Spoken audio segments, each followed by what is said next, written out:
사담석 코너 전우영의 픽입니다.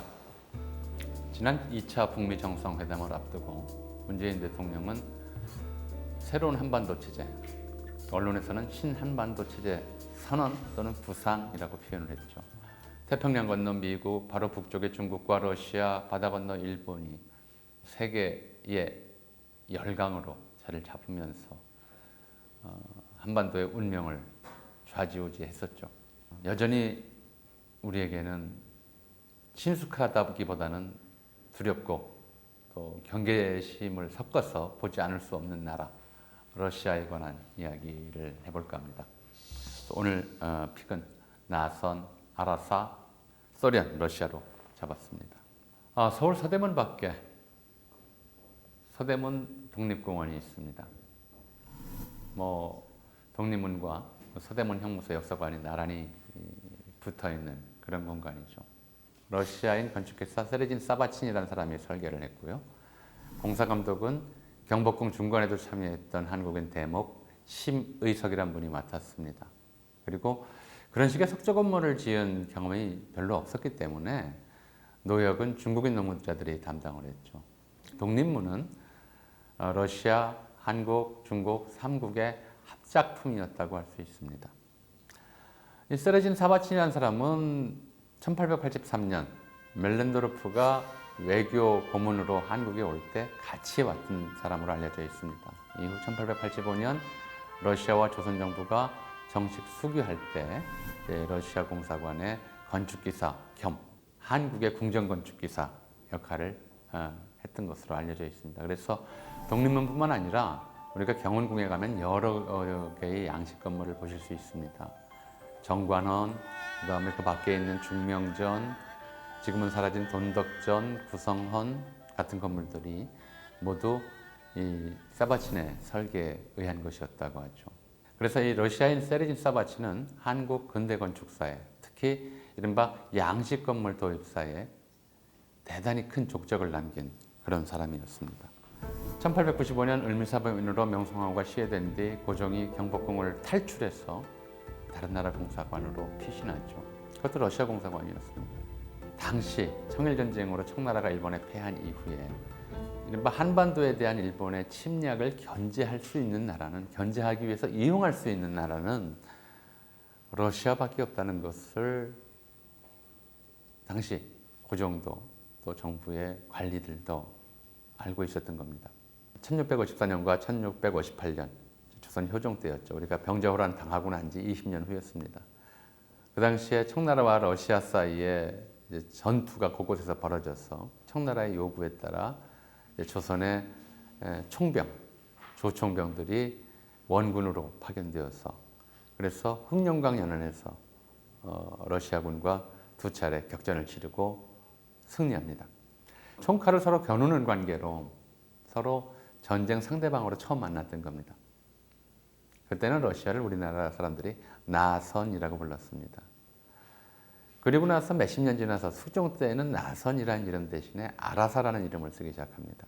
사실 중국 사람들이 나라 이름을 부르는데 일정한 패턴이 있습니다. 그 사람들은 자기들만이 문명인이라고 생각을 했어요. 한 글자가 문명국, 두 글자가 오랑캐, 세 글자가 금수 이런 식으로 구별하는 그런 의식의 표현이었던 것 같습니다. 우리도 그걸 따라서 아라사라고 부르기 시작했죠. 러시아 혁명이 일어난 뒤에도 한국의 사회주의자들이 러시아의 지원하에 사회주의 독립운동을 벌이기도 했습니다만은 6.25 전쟁을 겪으면서 이제 러시아는 세계 이른바 우리에게는 악의 축 중 하나로 인식이 됐었습니다. 한반도 북쪽에 웅크리고 있는 아주 공포스럽고 또 이른바 한반도 전체에 대해서 야욕을 품은 나라 이렇게 생각을 했었죠.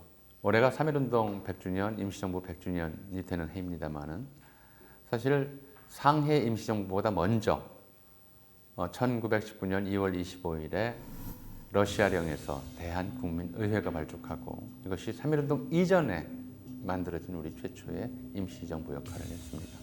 주 러시아 공사였던 이범진은 울산의학 이후 대한제국이 외교권을 박탈당했음에도 불구하고 러시아에 남아서 대한제국의 독립을 지키기 위한 활동을 계속하다가 1910년 강제병합 이후 권총 자살을 했습니다.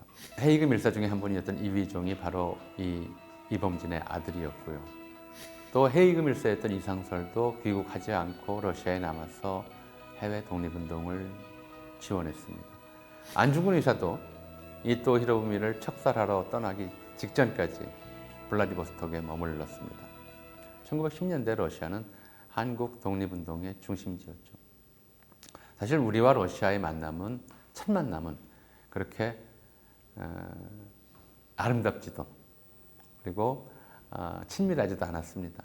1990년에 노태우 정부의 북방 정책에 의해서 러시아와 국교를 정상화하고 또 그 뒤로 소련 체제가 사회주의 체제가 붕괴하고 자본주의 체제가 자리 잡고 계속해서 러시아와의 교역이라든가 교류는 늘었다 줄었다 하면서 지속되고 있습니다만 한국인들의 일반적인 한국인들의 마음 속에 러시아가 그렇게 편한 상대는 아닐 거라고 생각을 합니다.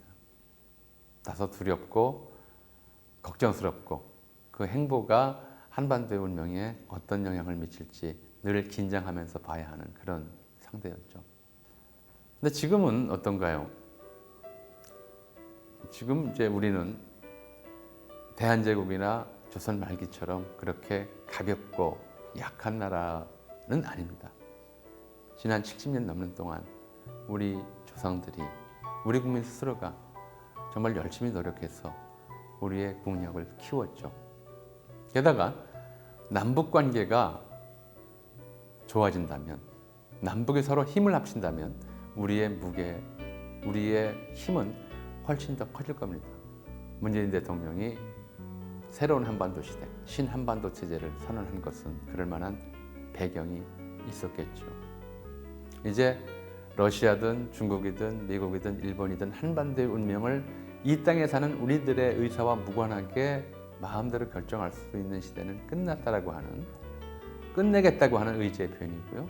또 남북 관계가 훨씬 더 좋아져야만 그렇게 우리의 운명을 남에게 맡기는 시대를 완전히 끝낼 수 있다고 하는 그런 표현일 거라고 생각을 합니다.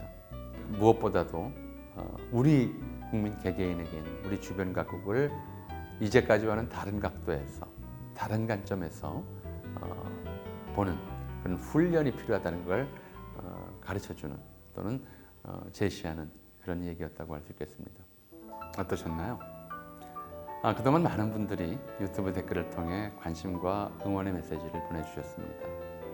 유익하다, 많이 배운다, 듣고 또 듣겠다. 네, 너무 과찬이셨죠. 역사에 대한 더 많은 이야기 들려달라 등과 같은 댓글을 남겨주셨습니다.